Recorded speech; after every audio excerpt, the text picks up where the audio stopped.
Hi, I'm John. And I'm Heather, and we're the McBriartys. Welcome to our new to us boat, a 1985 Hirsch Gulfstar 45. So, we have been sailing for decades, we won't say how many, but we have owned our own sailboat for about 15 years in St. John, New Brunswick, sailing on the St. John and Kennebecasis River. And we've raced our boat, we've been up down the coast of Maine, around to Nova Scotia, and throughout the river system here in St. John. And it's been a great boat. We had a CNC 35, which was perfect for us at the time, but I started looking for the retirement boat. The plan is, in 3 years, hopefully, to head out from the St. John River out into the Bay of Fundy, turn right, and head for warmer waters in the Caribbean.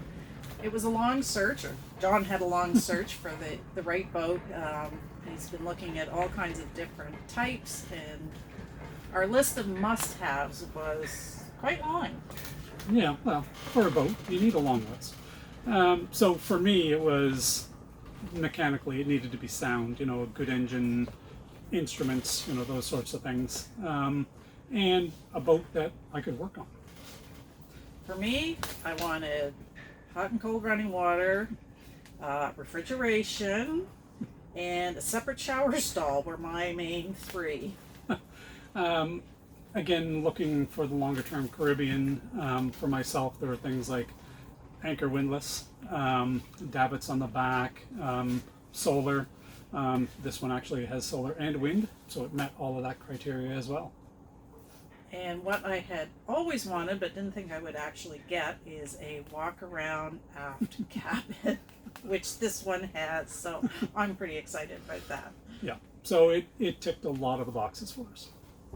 So, although I've had a long journey trying to find the right boat, this one kind of was close to home. It was actually a boat that was at our current yacht club, and basically a broker called us. The price had been reduced and thought we might want to look at it because they knew we were looking for a retirement boat. So we came, we looked at it on Sunday. Monday, I think we made the offer. It was accepted. We put our boat up for sale Monday, and it was sold on Tuesday to another member at our club. So to us, that was just fate, Kismet. And Kismet is important to us because that's also the name of our first boat, and we found it in a very similar manner. So it just seemed to work for us. But there is a lot of work to do. It's mostly cosmetic. It's nothing we haven't done before. It's nothing that we aren't intimidated by or don't think we can handle. The previous owner was one of those guys who was so busy around the yard. He spent more time working on everybody else's boat, on other people's things, helping our club run the yard. He didn't have time to work on his own boat. So we kind of see this boat and the work we're doing on as a legacy and a thanks to this particular member who passed away in March of this year, 2021. The boat has good bones, I guess. If you look at it, it's a nice, solid, strong boat. The things that we need to do with it aren't, again, major. For me, there's some delamination on the deck. You can hear it creaking. So, it is a balsa core deck, solid core hull, which is great.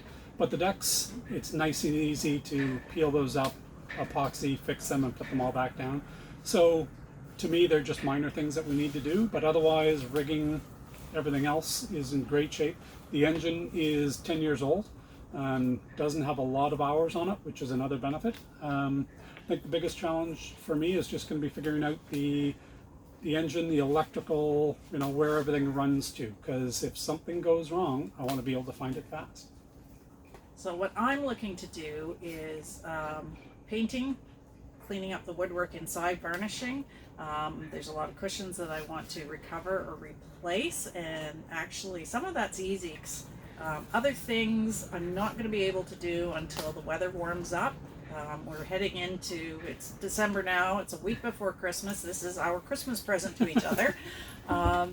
So we're heading into a long, cold Canadian winter, so there's not a lot we can do on board, but there are things like the floorboards that John's working on. I've started, yes. Teak and holly sole floorboards throughout the boat, which are in, we'll say, rough condition. So I've already taken some out. They've got to be sanded, epoxy sealed, varnished, and there's probably about 20 of them. So that will take me probably through till March. Well, with that, what we'll do now is give you a quick tour of the boat. This will be the before view, and over time you'll be able to see the after view. And thanks for joining us. Thank you. All right, let's go down below. Of course, it's winter, so we've got the heaters going. The diesel heater is not hooked up yet, but this is the main salon.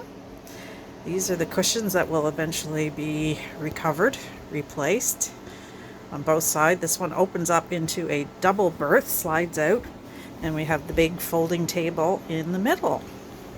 Moving forward, we have this beautiful big V berth. It's full of the jib, but nice big hatch, and forward is the anchor locker. It has a windlass. We've got counter and cupboard space back here, a nice big hanging locker. From the V berth, you have your own private head with a wet shower. You can close off the door to the main cabin and have your own space up here.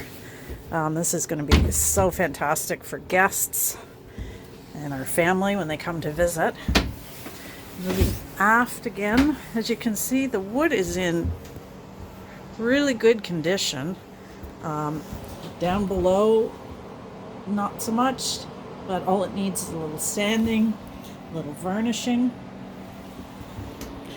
And here is the galley, and that is quite the countertop.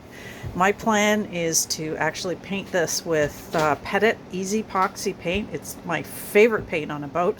It's fantastic. It's self-leveling and it looks gorgeous. I painted all the counters in our old boat, so I know it's going to look really beautiful. Got a double burner stove with oven. Look at all these cupboards. I'm excited about that. And a massive, massive refrigerator with a little tiny freezer. You could actually stow a body in there if you needed to.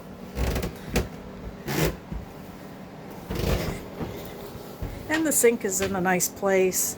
What I love about this galley is I love to cook for guests and visitors and be able to socialize with everybody sitting in the cockpit, be able to hand out food. So this is a really super friendly kind of galley for that. So moving aft, we have the chart table. The little swivel stool is missing, but that's okay. We have beautiful big cabinets that are accessible from down below and from up top. So those hatches just go down into these cupboards. This is John's favorite part. I gave him this whole cabinet. The doors are out right now because we have to, we did clean, but we have to paint the backs of these cabinets. This is for his tools and spare parts and extra bits. It's all his.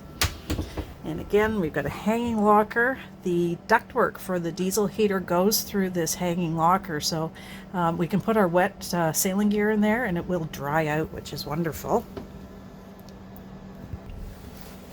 So I got the light so you can have a look in the hanging locker. This was lined with kind of a, it's almost like a really thin vinyl linoleum type thing. It was probably original to the boat. It was in very poor condition. So I was able to strip it all out and we're left with just the original rough fiberglass. Again, I'm going to clean this all up, give it a light sanding, and give it a coat of Petit Easy Epoxy. That's the ductwork for the diesel heater. And as I said, you can hang wet gear in here and it will be warm and dry in no time. On the other side is the engine room. It's a big space, bit of a tangled mess, but we'll get that figured out, get the engine cleaned up. But it's a nice 2011 Perkins diesel engine. We're quite excited about there. It's 78 horsepower, drives this boat along beautifully. The previous owner quite regularly cruised along at 7+ knots. So going from a boat that did maximum of 5.5, maybe 6 knots. Going 7.5 knots is going to be quite luxurious and a little more expensive on the pocketbook probably for diesel. And finally, we come to the aft cabin. Now, we've taken the floorboards up there at home getting worked on. This needs a good vacuum and clean, but this is the aft cabin. We've got the main sitting on the bunk, and back here we've got another hanging locker. We've got all these cupboard spaces. The diesel heater is right there. We're not really super crazy about the idea of having the diesel heater right beside our heads where we're sleeping. John's going to see about moving it into the lazarette in the back. And again, all kinds of counter space, cupboard space. It's luxurious accommodations compared to a 35-foot sailboat. And the master ensuite is this nice head with its own separate shower stall. And between the walk-around queen, or not queen size, but walk-around aft bunk and the separate shower stall, that ticked a couple of major boxes for me. So we decided to document our process because there's probably a lot of people out there who are looking to fix up old boats, have project boats. Project boats are great boats. So we're just going to show you and let you follow along our progress of what we're doing, how we do it. It may not be exactly the way the professionals do it, but we've done a lot of research and we've looked at a lot of things, and we're going to do this as best we can. So I hope that you follow along, hit like, hit subscribe. We're going to be having a lot of repair content. When launch happens in May of 2022, we plan to show you a lot of sailing videos on the St. John River. It's one of the most beautiful sailing rivers in the entire eastern seaboard of North America. You can go weeks without seeing the same place twice. We're hoping to get out into the Bay of Fundy, trips to Nova Scotia, and perhaps even race the boat to Digby, Nova Scotia. It's about a 40 nautical mile race across the Bay of Fundy, and that's in September of next year. So there'll be lots of content, and we hope you'll join us and follow along with us on Sailing Kismet. Kismet 2.0. So, just to be clear on the name. Yes, Kismet 2.0.